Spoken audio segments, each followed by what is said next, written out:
que se procurou fazer é justamente o que se pode ter sido como um dos objetivos, que seria mostrar como organizar o conceito de desprendimento dentro da própria literatura, organizar no sentido de conectá-lo mesmo ao sentido do pertencimento. E já está na própria literatura sobre o Eckhart, a ideia de pertencimento, a ideia do desprendimento. Nesse trabalho fizemos uma junção de tal modo a se tornar mais objetivo e claro como essa conexão se dá.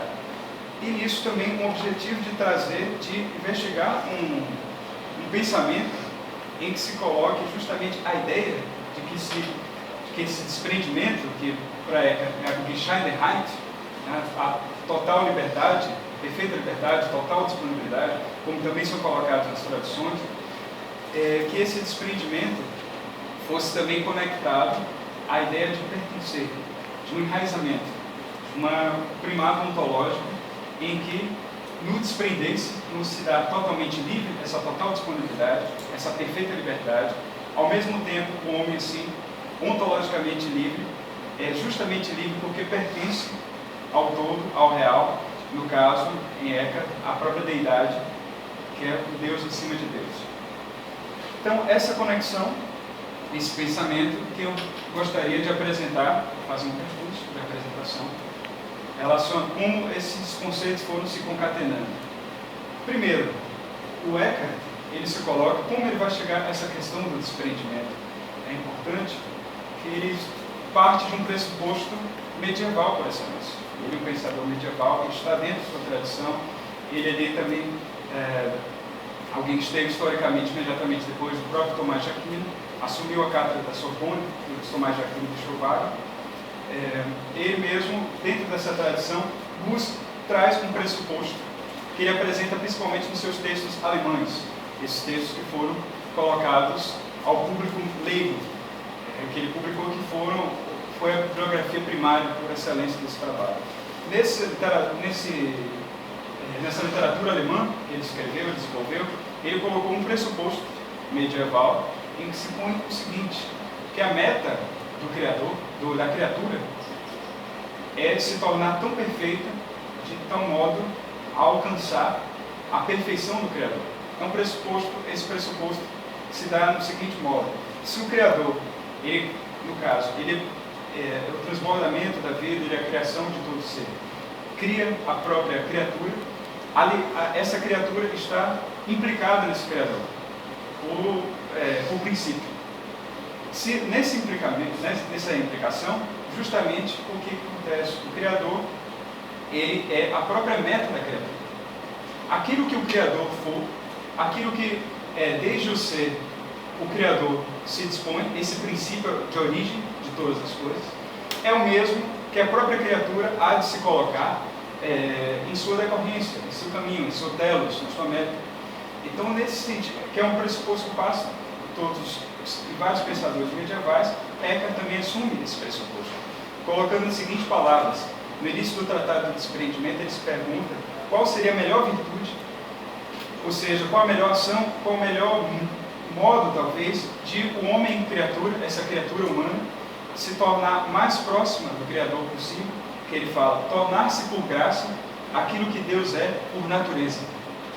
Então, de que modo ele possa assumir esse modo de Deus.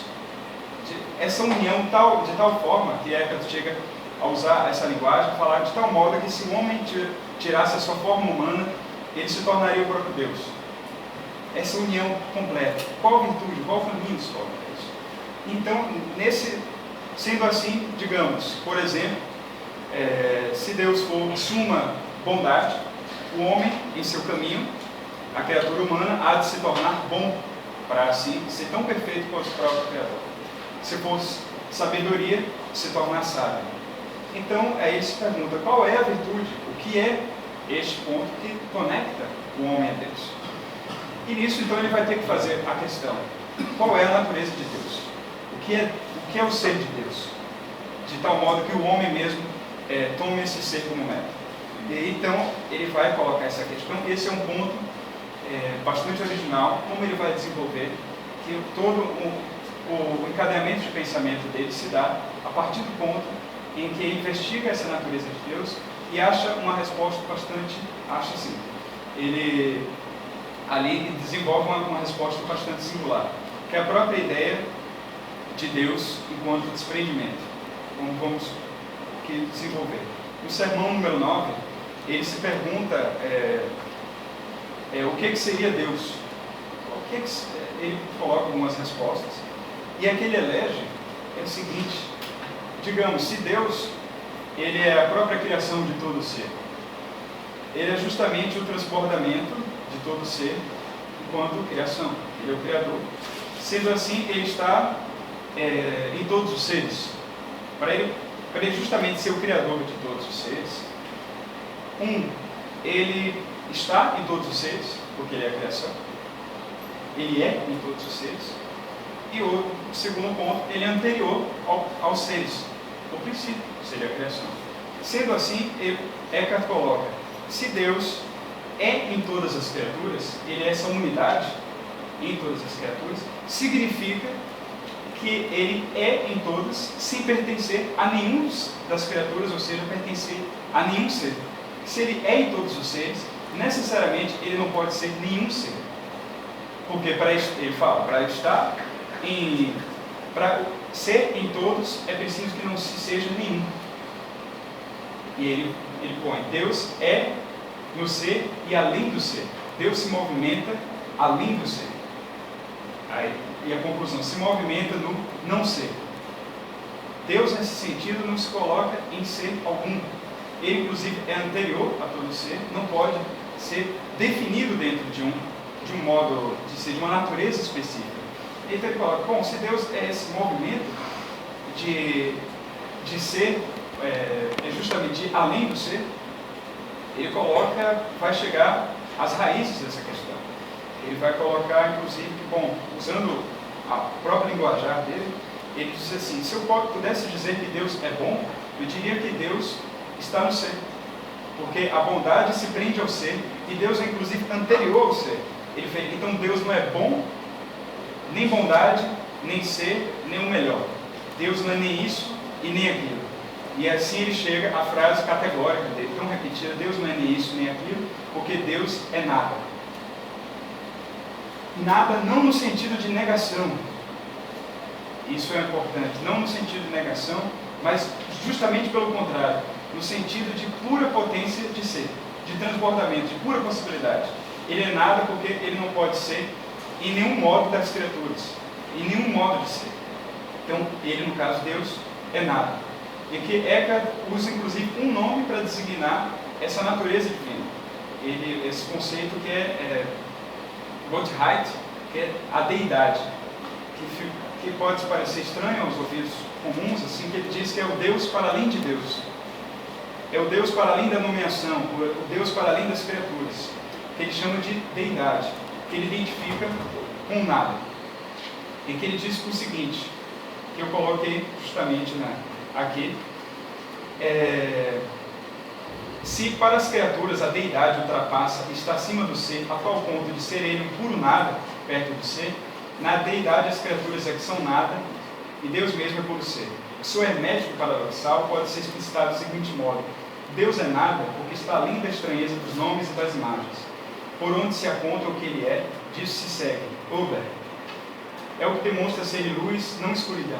A luz é toda e completamente luz, indivisamente, puramente. Deus é tão puro que frente à criatura ele é um nada, pois um nada é indivíduo. Já a criatura contém multiplicidade e divisão de seres. O nada não é o vazio, o nada é aquilo que nada contém e contudo pode ser a fonte de toda a criação. Nisto, Deus é uma fonte de todo ser, porque é nada. A criatura frente a Deus é como nada, pois não possui ser algum perto de Deus, que é fonte de todo ser. Então, nesse caso, Deus é nada por estar acima do ser e ser todo ser. Aí, bom, se Deus é sempre esse além do ser, significa que ele está, ao mesmo tempo, deixando ser. Ele está sempre deixando ser. Ele não se enquadra em nenhum. Então, ele sempre deixa, como um movimento. Assim, ele se transborda em todos os seres e não se deixa, e deixa todos. Abandona todos os seres nesse sentido. E esse deixar ser é o que Eckhart coloca como desprendimento. Bescheidenheit. Deus é puro desprendimento. Desprendimento desse ser, de todos os seres. Nessa identificação com nada. E sendo assim, retomando o nosso pressuposto, nos coloca, se a criatura humana toma esse Deus como meta, dependendo da natureza divina, se nós colocamos que a natureza divina, a que a criatura pertence, está sujeita, é desprendida, essa natureza, a meta mesma do homem é o desprendimento. Ou seja, para ser tão perfeito quanto Deus, o homem é de ser tão desprendido quanto ele. Essa liberdade originária é o próprio ponto de perfeição e união, ser tão livre quanto Deus. Nesse caso, sendo assim, o Eckhart coloca nessa implicação, então o homem há de seguir o desprendimento. E o que seria esse desprendimento? O que significa exatamente isso? Ele fala, então o que o homem há de fazer? Por exemplo, qual é a ação, qual é o modo desse desprendimento em relação ao próprio Deus? O que isso implica? Ele fala que a implicação, o princípio, é que essa meta, esse caminho, digamos que a odisseia, esse caminho a Deus, ele não pode ter um modo determinado. Porque o próprio fim desse caminho é por abertura. Como é que o caminho é de algum modo fixo, se o fim é abertura? Então ele coloca o homem há de alcançar o desprendimento no próprio modo do desprendimento. Nesse caso, se dispondo ao desprendimento, que ele coloca no modo sem modo. Ele recupera uma frase de São Bernardo, dirigente hebreu, que ele se coloca qual o modo de se amar a Deus. É uma pergunta de São Bernardo. E ele resgata essa ideia de o modo de se amar a Deus é um modo sem modo. E a interpretação dele, do Eckhart, é de que esse modo sem modo é justamente pelo fato de o fim estar em aberto. Aí ele coloca, nas próprias palavras do Eckhart agora, o que significa isso? O mestre diz, Deus é algo que opera ali em eternidade, indiviso em si mesmo, não precisa da ajuda de ninguém, nem de instrumento, e permanece em si mesmo, sem nada precisar. Mas dele precisam todas as coisas, e para ele as coisas convergem como para a sua última meta. Essa meta final não tem nenhum modo determinado, transborda o modo que se faz ao largo, a abertura. São Bernardo diz, o modo de se amar a Deus é um modo sem modo. E ele completa, tal como um médico que quer curar um doente, ele não sabe o quanto ele quer curar, ele quer curar o quanto for possível. E ele se coloca, o homem há de amar a Deus o quão possível ele puder. Não há um modo determinado. O que se entende nesse sentido é que não há um modo determinado, então, nem para Deus e, por consequência, para o homem. Ele fica sem uma fixação, sem uma determinação de ser, sem um isto ou aquilo, há de ser isto ou há de ser aquilo. Fica também dentro do tempo, dentro das imagens, a própria ideia de que haja uma imagem em algum tipo de ser que seja imperativo para o homem, no sentido de algum ser ser aquele que o homem há de ser determinado. O homem também está nessa abertura, que o Eckhart coloca, inclusive, dizendo que o homem vive sem porquê. Isso. A própria união dele, uma união radical com essa deidade, destitui dele um porquê, o que vai colocando quase, talvez como um paradoxo, mas não, esse viver sem mas não é viver por Deus, para Deus, uma criatura, é porque esse Deus é sem porquê. Se eu vivo para Deus, eu vivo sem porquê. E ele coloca, eu coloco mais ou menos assim, se não há um modo, tampouco há um porquê. Eckhart chama essa atitude de viver sem porquê, ou mesmo de viver pela deidade. Contemporaneamente, viver sem porquê é viver sem sentido, sem uma causa, solto e desamparado, sem ter a que se apegar e lutar pela vida. Inclusive, vive sem porquê aquele que vive sem Deus, sem uma noção de sagrado capaz de torná-lo apto ao bom viver. Em Eckhart, pelo contrário, viver sem porquê também é viver sem Deus, mas em nome da deidade, do Deus em cima do Deus, a fim de se formar Deus e a alma em sua nudez e em sua pureza.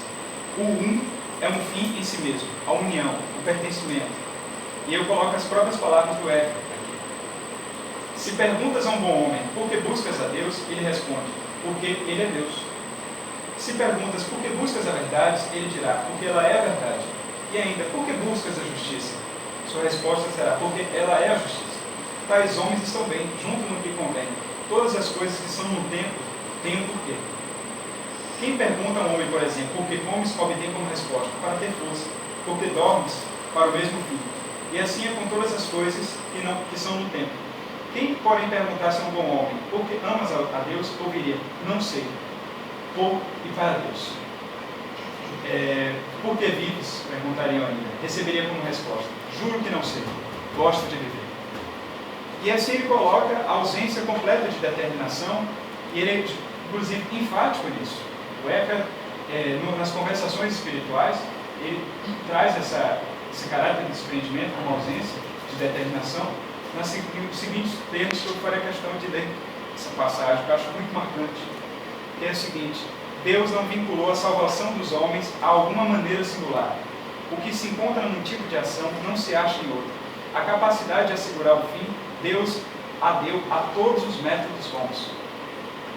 E não negou a nenhuma maneira apta, pois uma coisa boa não é contra outra. E os homens devem saber que procedem mal se às vezes notam ou ouvem que alguém seja bom, apesar de não seguir os modos de agir deles. E se por isso pensam logo que tudo estaria perdido. Pois logo que lhes desagrade o modo deles, desaprovam um bom modo do outro. Isto não está certo, pois o que mais importa é atender à boa intenção que há no proceder de alguém e não despreza a sua maneira de agir. De tal modo, Eckhart coloca que ele diz que o fundamento da ação, o fundamento desse vínculo, não é nem, digamos, é no próprio ser. O homem está fundamentado nesse ser, que ele, desde o ser, a santidade se dá pelo ser, pelo que o homem põe na coisa, não necessariamente naquilo que é de um modo ou é de outro. Se ele faz de determinado modo, necessariamente ele é um homem santificado. Ele diz que não. Não é isso que torna a santificação. O que torna é o modo de se dar, e o modo é a abertura. Ele então recomenda, isso nas conversações espirituais, ele recomenda aos próprios pupilos, digamos, a noviços. Ele diz: cada um, portanto, fique com o seu modo bom, integre nele todos os demais modos, e abrace pela sua maneira tudo que é válido em todos os modos. Mudança de maneiras leva a inconstância de tantas maneiras como também o próprio Espírito. O que um método pode dar, também se pode obter por outro, desde que este seja bom e louvável e nele se procure a Deus. Então, assim se chega ao próprio, esse sentido de abertura no próprio homem, é o que o Schurman, o comentador Heinrich Schurman, ele vai colocar como termo de liberdade originária, original freedom. Ele coloca que o homem, então, nesse sentido de relação com Deus, ele está livre desde o princípio. Não há um modo, então ele está dizendo que não há um método, não há uma determinação. Sendo assim, o homem, desde o princípio, ele está livre. A liberdade é originária, a liberdade é desde o ser. O homem é radicalmente livre nessa própria união com Deus.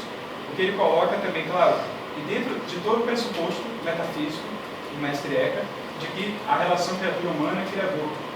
E nesse caso, o Criador, ele se transborda em todos os seres. E a própria criatura humana é um desses seres.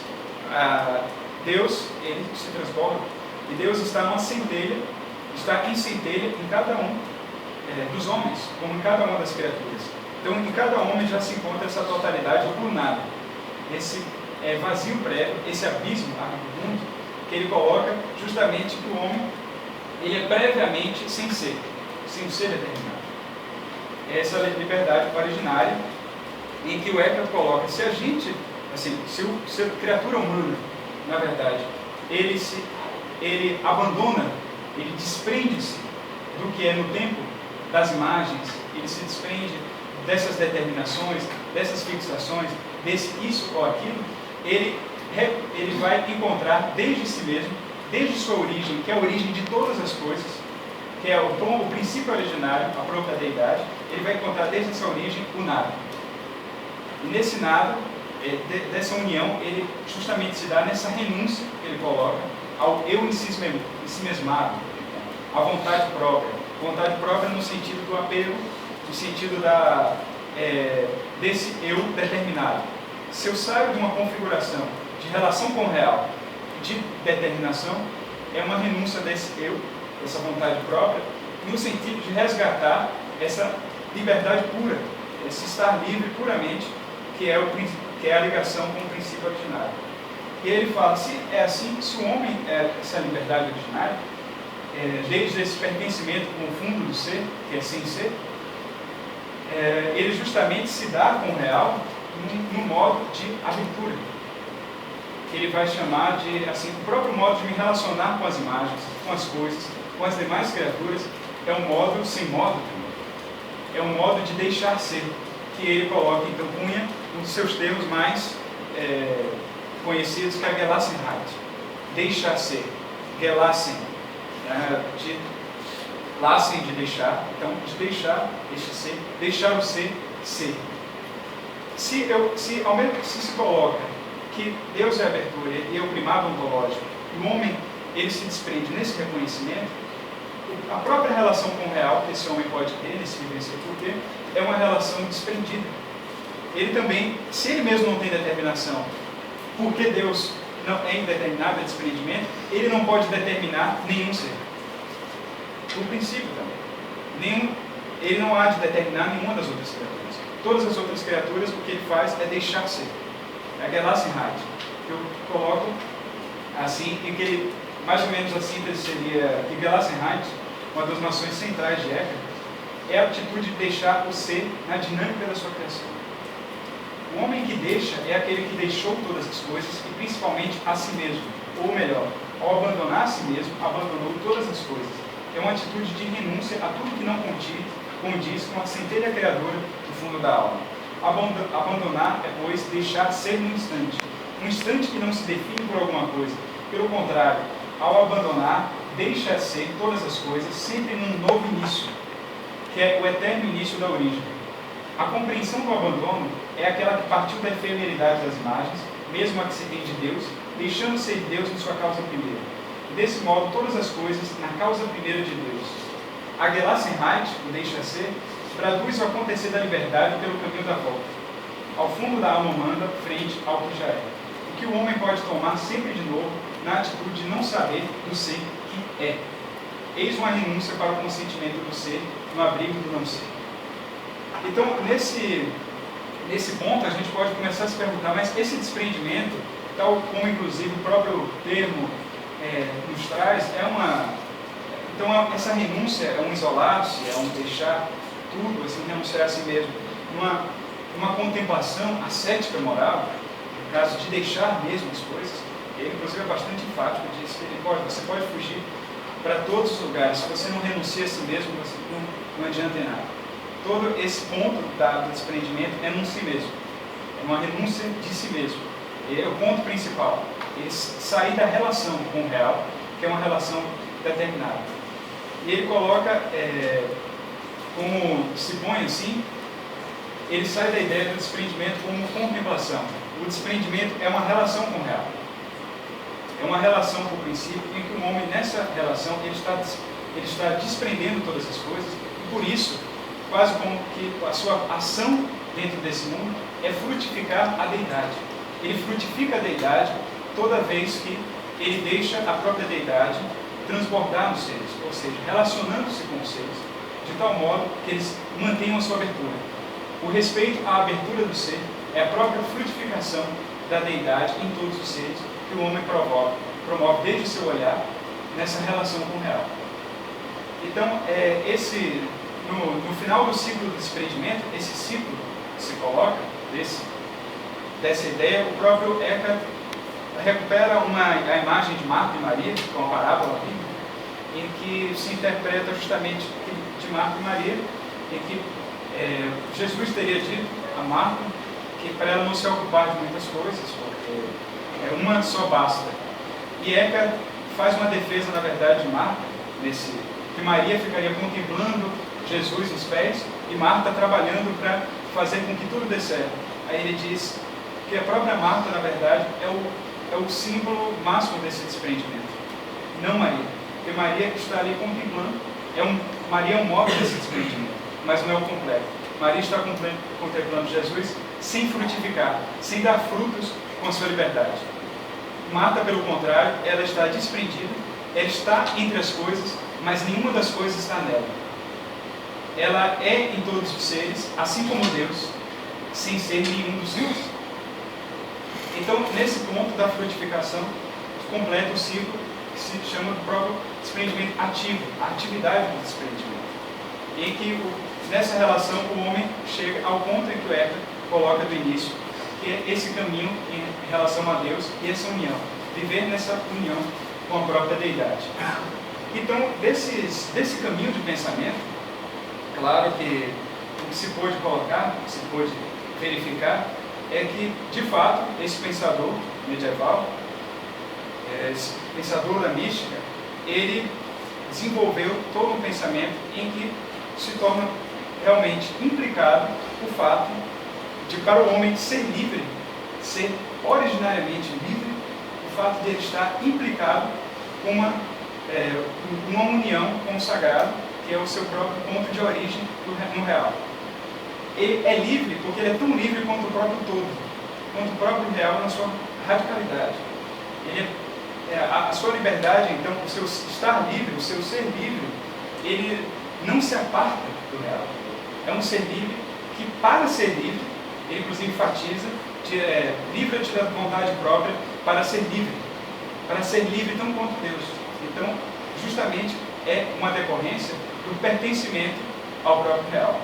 Que, claro, assim, nós colocamos várias questões a partir desse caminhamento de pensamento, assim, como foi então possível alguém, pelo pressuposto justamente de Deus, chega a uma ideia de liberdade absoluta e radical do homem, a liberdade originária, uma ausência de determinação, chegar a um conceito de nada, mas dentro da mística, dentro dessa relação com o sagrado. Então, justamente, a gente pode resgatar esse pensamento no sentido também de nos colocarmos, até mesmo na contemporaneidade, como é que se esse pensamento, no caso, tem uma implicação lógica possível, as nossas decorrências de hoje, no sentido do nada, enquanto sentido do vazio, do nada enquanto o ser sem Deus, puramente, ele pode ser, inclusive, desde já questionado, por uma questão até de colocar um pensamento possível frente a outro, no sentido assim, bom, veja, se colocou anteriormente nesse pensamento de Eckhart a possibilidade de ser livre por Deus. Então, contemporaneamente, nós podemos falar que é uma necessidade ontológica o fato de um homem, para ser livre, absolutamente ser sem Deus.